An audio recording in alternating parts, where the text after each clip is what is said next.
Je suis très heureux ce soir de découvrir un fleuve, c'est celui qui est après nous, derrière nous, que j'enseigne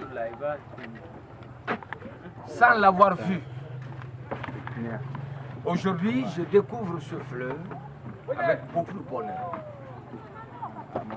Ce fleuve a une histoire qui fait intervenir un illustre personnage du nom de El Hadj Salim Cissé, affectueusement appelé Mbemba Laye Souare.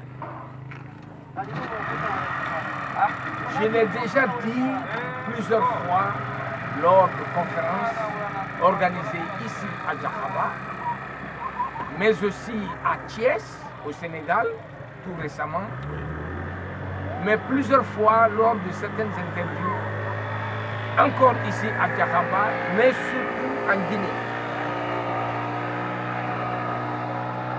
Lorsque pour la septième fois, El Hadj Salim Souare a effectué son pèlerinage à la Mecque, il y eut une révélation, ce qu'on appelle Ati. Le ciel a parlé.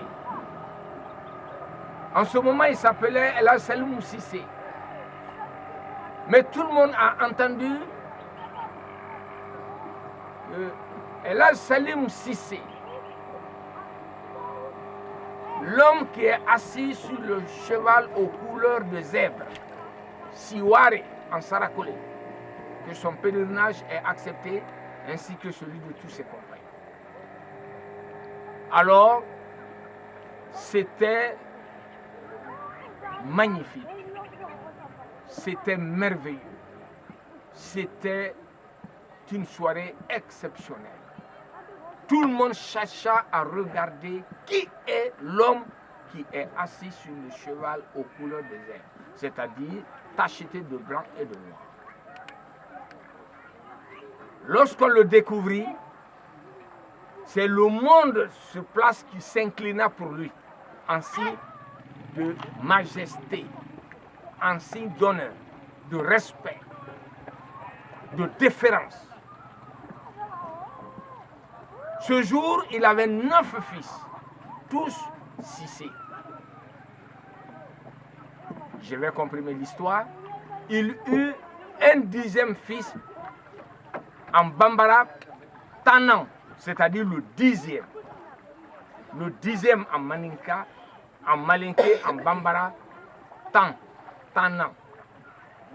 Par déformation, le 10e fils est appelé Tandja.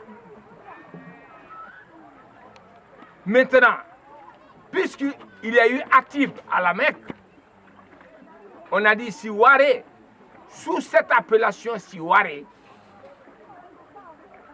il eut 4 autres fils, ce qui fait qu'il a eu 14 enfants. 9 Cissé, les premiers garçons, les premiers enfants. 1 Tandja et 4 Siware, devenus par déformation avec le temps Souare. Le concept de Souare est sublimissime. C'est la valeur des valeurs. C'est la hauteur des hauteurs.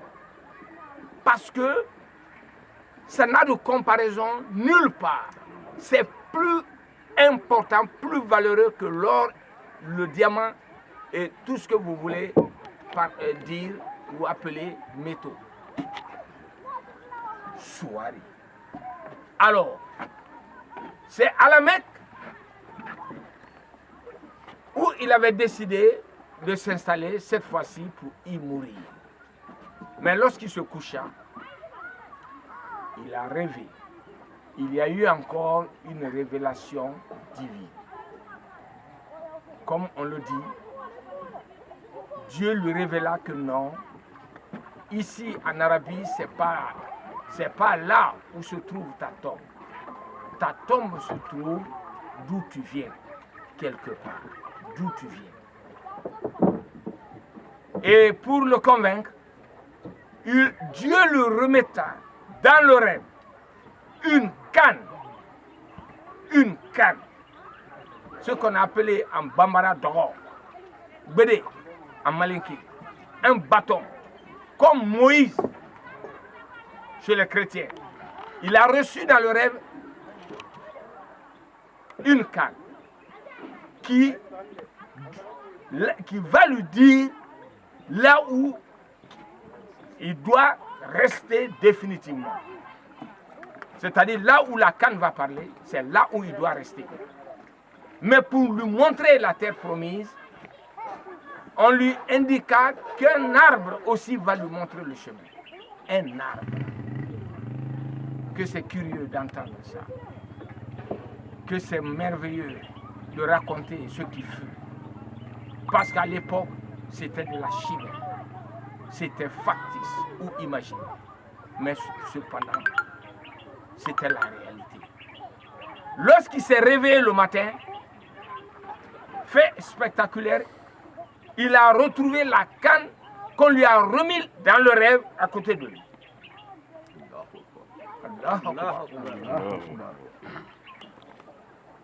Ainsi, il était convaincu qu'il devrait retourner d'où il vient, à la recherche de la terre promise. C'est en ce moment qu'il a informé ces hôtes arabes qui étaient là. Par curiosité, certaines familles l'ont suivi. L'ancêtre des Kaba, Hamzata Kaba, l'a suivi. L'ancêtre des Kaba, il n'est pas noir, il est blanc. Il est blanc comme Bill Clinton. Il est blanc comme François Mitterrand. Ce sont des Arabes. Lui, il l'a suivi. Il dit, je vais voir là où la canne là va parler. Cet homme-là est un homme exceptionnel. L'ancêtre des Touré, il est aussi blanc, comme Macron, de peau. Lui aussi, il a dit, je vais suivre. Et ce n'est pas tout. L'ancêtre de Kunta, chez nous ici, je veux dire, au Mali, c'est les Konta. En Guinée, c'est les Konté. L'ancêtre de Kunta l'a aussi suivi. Ils sont tous arabes. Ensuite, l'ancêtre de Silla, d'origine arabe aussi, l'a suivi. Et lui-même, El Salim Cissé, lui-même, il a décidé de protéger une partie, certains éléments de la famille du prophète Mohammed, qui était persécuté à la Mecque. Il a, en tant que chef temporel, parce que El Salim Cissé était doublement un chef. Il avait une armée. Il avait aussi le pouvoir spirituel. Donc comme il avait vraiment des sofas en grand nombre, par centaines de milliers, il a accordé sa protection à certains membres de la famille du prophète. C'est en ce moment qu'il a bougé. Je connais son chemin. Je ne serai pas là pour retracer tout ça. Mais il est parti directement au Yémen. Du Yémen, il est venu à Djibouti. De Djibouti, il a rejoint Asmara. Asmara, il est venu au Soudan. Du Soudan au Tchad. Le Tchad, il est venu au Nigeria. Le Nigeria, le Niger, Tombouctou. Voilà son chemin. Maintenant, dans sa marche à la recherche de la terre promise, je dois préciser que pendant son trajet, il y a un arbre qui apparaissait, que tout le monde voyait, qui lui indiquait la direction. Et c'est cette direction qu'il a suivie. Voilà. Il a suivi cette direction. Mais l'arbre disparaît, il laisse l'arbre derrière, le même arbre réapparaît devant pour indiquer. Finalement, dans la marche infinie, ici, dans ce village, pas le village qui est derrière moi, le village qu'on appelle aujourd'hui Djakaba, c'est dans ce village, lui et ses hommes, lui et ses compagnons de l'islam, c'est ici, dans ce... Quand la Khan a parlé, il s'est exclamé en disant Djakha Yane. Djakha Djakha Yane. En français, si je puis me permettre de traduire, ça veut dire une exclamation. Ah bon, c'est ici. Ah bon, c'est ici. Djakha Djakha, c'est ici. Djakha, le mot Djakha a été prononcé et par lui et par tous ses compagnons. Mais le village Djakaba, ça s'appelait avant Kokela. Sonito folofolo le Kokela, Djakaba. Kokela est devenu Djakha.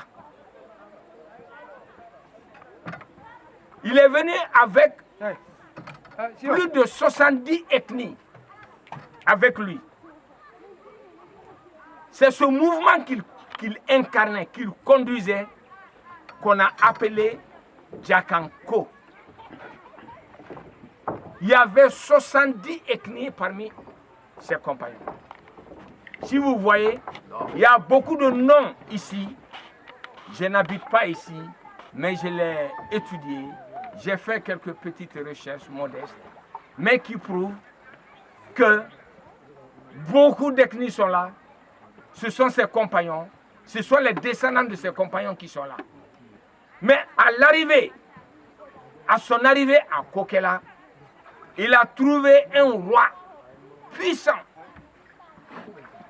Ce roi-là, c'était le roi Dabo. C'est le roi Dabo qui gouvernait Kokela. Mais lui, il est venu avec des milliers et des milliers de personnes. Il était impressionnant, charismatique, mystique et mystérieux. Alors, pour être bref, pendant la nuit, le roi Dabo était avec sa chère femme, sa chère épouse. C'est sa femme qui lui a dit, l'homme qui est venu comme ça, il faut faire attention. Il risque de t'enlever de ton trône. Il faut le chasser. Il faut faire en sorte qu'il parte d'ici. Le roi Dabo était très sage. Il a dit, attention, cet homme que j'ai vu, l'homme que j'ai vu, il n'est pas simple. Il n'est pas simple du tout. On fait attention, on essaie de se séparer en douceur avec un tel homme. Il n'est pas un homme normal, il est extraordinaire. Il doit avoir des pouvoirs surhumains. Alors, sa femme répliqua pour lui dire, s'il a des pouvoirs, alors nous on est vieux maintenant, il faut faire en sorte qu'il nous donne des enfants. S'il a des pouvoirs, il faut lui dire de nous donner des enfants. On est en train de vieillir, on est vieux même maintenant. S'il a des pouvoirs, il faut lui dire. Dieu dans sa force, dans sa puissance des puissances, le Dieu de l'impossibilité, possibilité, de possibilité, impossibilité, a fait en sorte que Mbemba Laye, soirée, Elhadji Selim Cissé, couché dans sa chambre, a écouté la conversation de ce couple. Et lorsque le couple s'est endormi, le matin, le couple s'est réveillé comme jeune. Réagardi, rajeuni, plein de potentiel. Ils eurent, enfin, monsieur et madame, le couple eut des enfants. C'est ça la vérité. Mais il a demandé au roi Dabo, respectueusement, de rejoindre derrière le fleuve. Pour la simple raison qu'il ne partageait pas la même religion que lui. Donc, pour être bref, il a accepté de traverser le fleuve en toute tranquillité et finalement, voilà cette histoire. Voilà l'histoire de ce fleuve. Je suis heureux de retrouver ce fleuve dont je parlais tout le temps, mais aujourd'hui j'ai eu la chance de voir, je pense que nous sommes le 23 février 2023. Ça c'est un chiffre impair. Que Dieu soit avec nous et qu'il fasse la paix sur l'âme de notre illustre disparu et que tous nos disparus profitent de la mansuétude du grand maître du ciel et de la terre.